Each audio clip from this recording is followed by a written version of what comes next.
Mommy is lying. The courtroom fell silent. The judge's gavel had barely touched the surface before the little girl's voice shattered the tense atmosphere. Loud and clear, her words echoed around the room. Sharp and unyielding, every eye in the room turned toward her, and for a moment nobody could speak. A little black girl, barely 7 years old, stood up in front of the judge, her eyes wide, face twisted with a mixture of fear and urgency, as if she had just uncovered a dangerous secret. Her mother, sitting at the defendant's table, froze. The woman's hands gripped the edge of the table so tight her knuckles turned white. The judge, an older man with glasses perched at the end of his nose, looked down at her with surprise. "What did you say?" he asked, his voice gentle but laced with authority. The girl stepped forward, her little voice trembling but determined. "Mommy is lying. She's lying about everything." The room held its breath. People exchanged quick, anxious glances, unsure of what to do or say. It was supposed to be a quiet courtroom, a place where the law was meant to settle disputes, not unravel the truth in such an explosive way.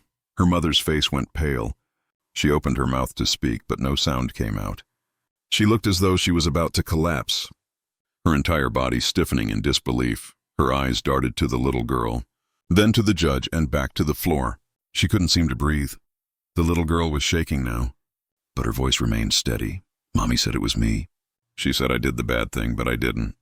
The girl's hands were fidgeting, clutching a small stuffed bear that she had been holding tightly ever since she entered the room. "I didn't do nothing. It wasn't me." The courtroom was silent.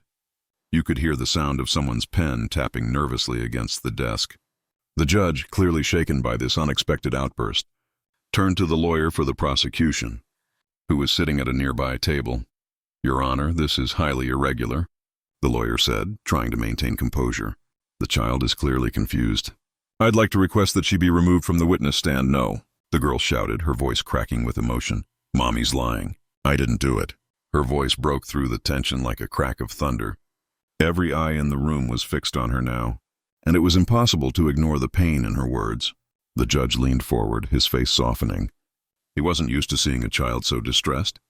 "Especially in such a serious case, sweetheart," he said gently. "Do you know what you're talking about? Can you tell us what you mean?" The little girl wiped her nose with the back of her hand, eyes still shining with unshed tears. She looked over at her mother one more time before speaking. It was Uncle Sam," she said quietly. "He was the one who hurt me, not me, not me." Her voice wavered but stayed strong. "Mommy told me not to tell, but I couldn't keep it inside anymore." The room seemed to tilt, as if the very foundation of everything that had been assumed was now cracked wide open. Everyone was stunned, unable to process what they had just heard. The judge's eyes softened as he looked at the little girl. He glanced at the mother, who had turned completely white, her lips trembling. It was like the whole courtroom was holding its breath, waiting for something to happen but unsure of what. The mother's gaze was frantic now. She stood up suddenly, her chair scraping against the floor as she rushed toward her daughter, her hand reaching out as if she could somehow silence the child's words. "No, no, stop," she pleaded, her voice rising. "You don't know what you're saying. Don't listen to her." But it was too late. The words were out in the open. There was no taking them back now. The little girl stepped back, clutching her bear even tighter. "I didn't do it," she whispered. "It was Uncle Sam, not me." The courtroom was deathly quiet, everyone processing the weight of the words the little girl had just revealed. The prosecutor, who had been ready to close the case in favor of the mother, now stared at the ground, clearly shaken. He couldn't ignore the raw truth that had just been exposed. The judge, too, sat still, his gaze fixed on the girl in front of him. For a long moment nothing happened. Then slowly, the judge cleared his throat and turned to the mother. "Ma'am," he said, his voice calm but firm, "I think we need to have a conversation about what just happened here." The mother collapsed into her seat, sobbing uncontrollably now, her entire body shaking. The truth she had tried so hard to bury, to protect, had been dragged into the light by a child who could not keep the hurt inside anymore. Uncle Sam, the man who everyone had trusted, the man who had been in their lives for so long, was no longer just a figure in the background. His name had been dragged into the center of this story, and it had been revealed in the most devastating way possible. The judge took a deep breath, his gaze never leaving the woman. "We need to investigate this further," he said quietly, his voice suddenly heavy with the weight of the situation. "This is not something to be taken lightly." As the courtroom slowly began to buzz with whispers, the little girl stood there, holding her bare and watching everything unfold. She didn't understand the full weight of what had just happened, but she knew one thing for sure: she had told the truth. And that was all that mattered. Her mother had tried to protect herself. She had tried to bury the secrets, to keep the truth locked away. But the child had seen through it. The lie had been broken, and now there would be consequences. For the first time in a long while, the little girl felt like she had done something right. She had saved herself. She had saved them all. The silence in the courtroom was thick, like everyone was holding their breath. Unsure of what would come next, the little girl stood there, her small body trembling slightly, but her eyes were steady, like she understood something the adults around her did not. She had said what needed to be said, and now the room was full of questions that would have to be answered. The judge stood up slowly, his voice somber as he addressed the room. "I think it's clear we need to take a deeper look at this matter. This is no longer just about the case at hand, but about something much more serious." The prosecutor nodded, but his face was pale. The case had been simple enough before a woman accused of harming her daughter. One story, one version of events. But now that version had shattered, replaced with the unsettling testimony of a little girl who had just ripped open a wound no one was prepared for. The mother, still sitting at the table, was no longer trying to hold back tears. They flowed freely down her face, her eyes wide with panic as she looked between the judge and the girl, her hands twisted in her lap, as if she was trying to find something to hold on to, something to keep her grounded. But there was nothing left to hold on to now. "You have to believe me," she choked out, her voice shaking. "She's confused. She doesn't understand." "I didn't mean to." "I never, ma'am," the judge cut her off, his tone still calm but with a firmness that let her know this was no longer a plea for sympathy. "We have to go through the proper steps now. It's important that we hear from everyone involved." But the woman didn't seem to hear him. She was too caught up in her own panic. Trying desperately to claw her way out of the hole she had dug, she reached out to the girl, her hand shaking as she said, "Please, baby. Please don't tell them that. You don't know what you're saying. You don't understand what this will do." The girl didn't flinch. She stood tall, her little voice unwavering. "I do understand you hurt me, and I couldn't let you lie about it anymore." The words hung in the air like a heavy fog. The mother's face crumpled, her lips trembling as she let out a sob. The reality of the situation had finally hit her full force. She could no longer hide behind her own lies. The truth was out, and there was no denying it. The judge turned to the prosecutor. "Get the authorities involved," he said quietly. "We need to conduct an immediate investigation into this matter. This is now a criminal case." The prosecutor nodded, though his face was pale, as if the weight of the revelation was too much for him to handle all at once. He stood and approached the judge, speaking in low tones that only they could hear. The little girl watched it all, still clutching her bear, her eyes tired but resolute. She had been afraid, so afraid of what might happen if she spoke up, of what would happen if she told the truth, but now she felt something new, something she hadn't felt in a long time: relief. The burden of the lie was gone, and for the first time in her young life, she felt a small spark of hope. The mother's sobs grew louder, and the courtroom seemed to shift in the weight of her distress. The little girl looked at her, but her gaze wasn't filled with anger. No, it was filled with a quiet sadness. She had loved her mother, despite everything. But now that love was tangled with the truth, and the truth had to come first. It wasn't long before two officers entered the courtroom, their footsteps echoing against the cold tile floor. They moved with purpose, their eyes focused on the woman sitting at the defendant's table. They weren't there to ask questions anymore. They were there to take action. The room seemed to freeze again as the officers approached the woman. "Ma'am, you're under arrest," one of them said, his voice steady. "We have to take you into custody for further questioning." The mother's face crumpled even more as she was guided to her feet. "No, no, please," she pleaded, her voice broken. "I didn't do it." "I didn't hurt her. She's lying." The officer's face remained unreadable. "We'll let the investigation determine that, ma'am," he said. The girl knew that saying those words would change everything. She knew it would shake her family to its core, but in that moment, she realized she couldn't let fear silence her anymore. The truth was too heavy to carry alone, as her mother's tears and desperate pleas filled the room. The girl didn't flinch. She didn't feel the guilt or shame she once did. Instead, she felt a sense of relief, a quiet pride in having done the right thing. She had spoken the truth. She had taken the first step toward healing, toward freedom, and even though the road ahead would be hard, filled with questions, investigations, and painful moments, she knew this was the only way to move forward. When the courtroom emptied and she was taken to a quiet room, away from the chaos, the girl sat still, clutching her stuffed bear. The weight of the day pressed down on her, but there was a strange calm, too. She had faced something dark and overwhelming, and though she didn't fully understand all that would come next, she knew one thing for sure: the truth had been spoken, and that truth could never be taken back. She had finally reclaimed her voice. The social worker, who had been quietly watching from the door, came over to sit beside the girl. Her voice was soft and comforting as she spoke. "You did something incredibly brave today," she said. "You told the truth when it was really hard, and that's going to help more than you know." The girl nodded but didn't speak. She wasn't sure if she felt brave yet. She felt numb, like everything that had just happened was too big for her to fully understand. There had been so much chaos in the courtroom, so many eyes on her. Her hands were still shaking, and every time she tried to think about what would come next, her mind just blanked out. The social worker noticed the girl's silence but didn't push her. Instead, she just let her sit there, giving her space for a long time. There was only the quiet hum of the building around them. Other people were still moving about, the world still turning, but for the girl, time felt like it had stopped just for a moment. As she tried to process everything after what felt like hours, the social worker finally stood up. "If you're ready, we can go get some fresh air. I know it's been a long day, and I'm sure you could use a little break." The girl didn't answer immediately, but she looked up at the woman and nodded slowly. The idea of leaving the room sounded good, anything to get away from the oppressive silence of the building.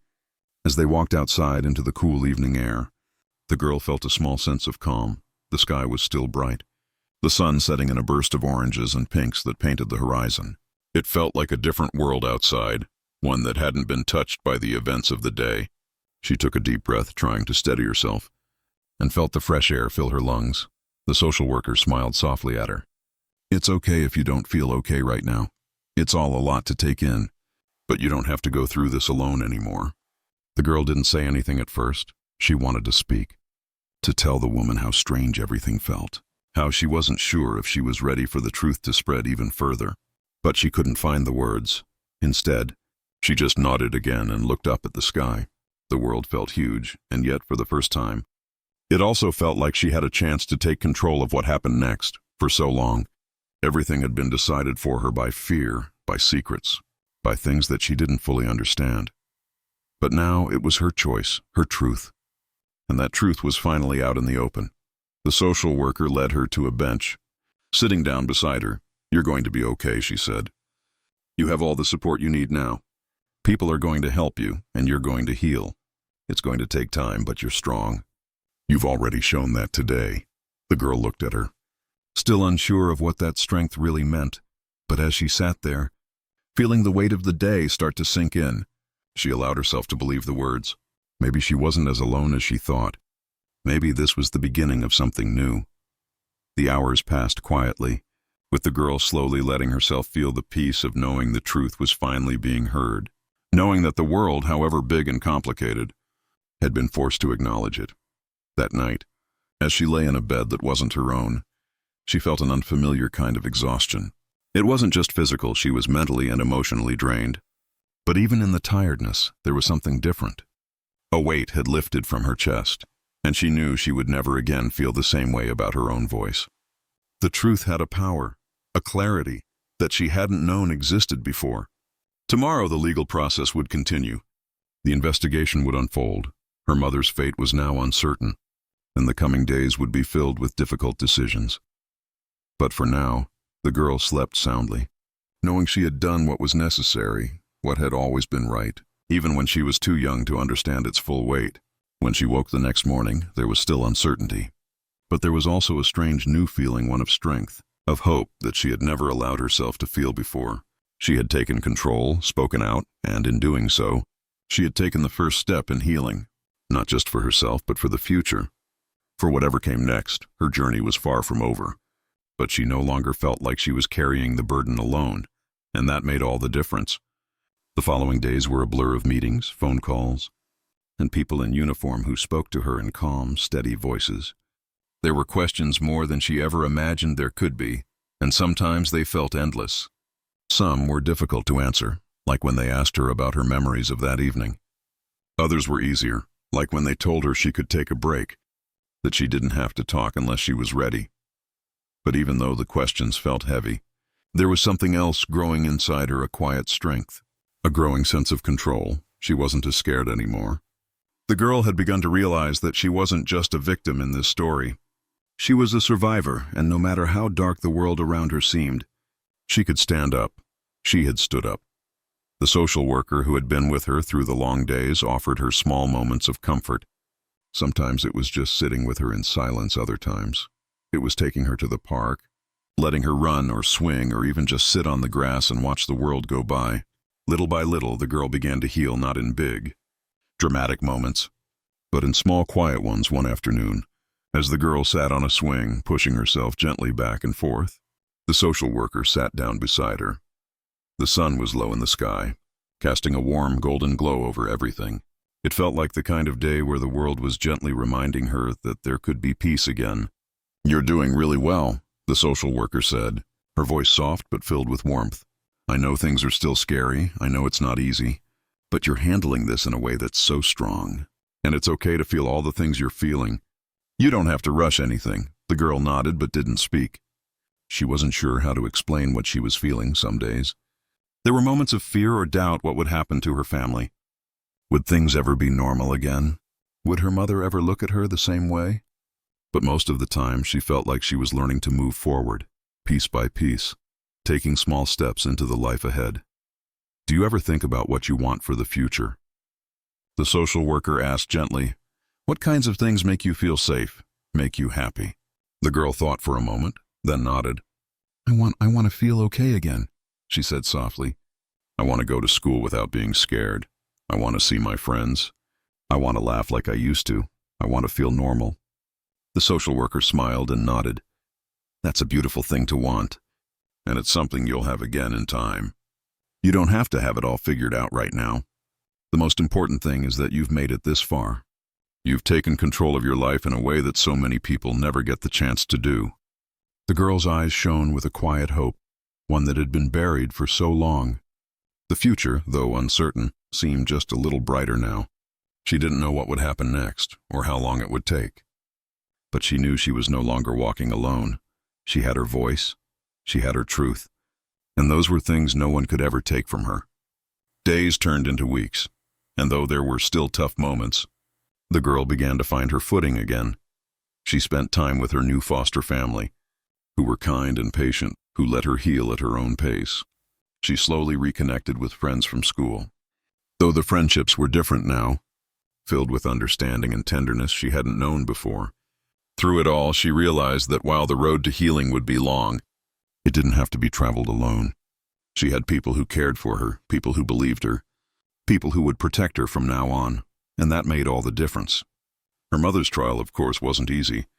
There were painful moments, uncomfortable conversations, and a lot of waiting, but with each passing day, the girl felt less and less afraid. She didn't know what would happen in the end, but she knew that by speaking up, by telling the truth, she had done what was needed, and that had already changed everything. One evening, as the girl sat by the window, watching the sunset, she thought about what it meant to heal. It wasn't a quick fix. It wasn't a single moment that made everything better, but it was something, a process, a path she had started down. And though she couldn't see the entire road, she knew she would walk it with her head held a little higher, with her truth in her heart, and as the stars began to twinkle in the night sky, she allowed herself a small, quiet smile. It was the first time in a long while that she felt like there was a future for her, a future waiting for her, a future where she would be free to live without fear, a future where maybe, just maybe, she could find peace. And that was enough for now. Hey there! If this story moved you, don't forget to hit subscribe to join me for more powerful real-life stories that spark change and inspire strength. Together we can explore stories of resilience, justice, and the moments that make a difference. Your support helps amplify voices that need to be heard. So let's grow this community of change makers. Click subscribe now, and let's continue this journey together.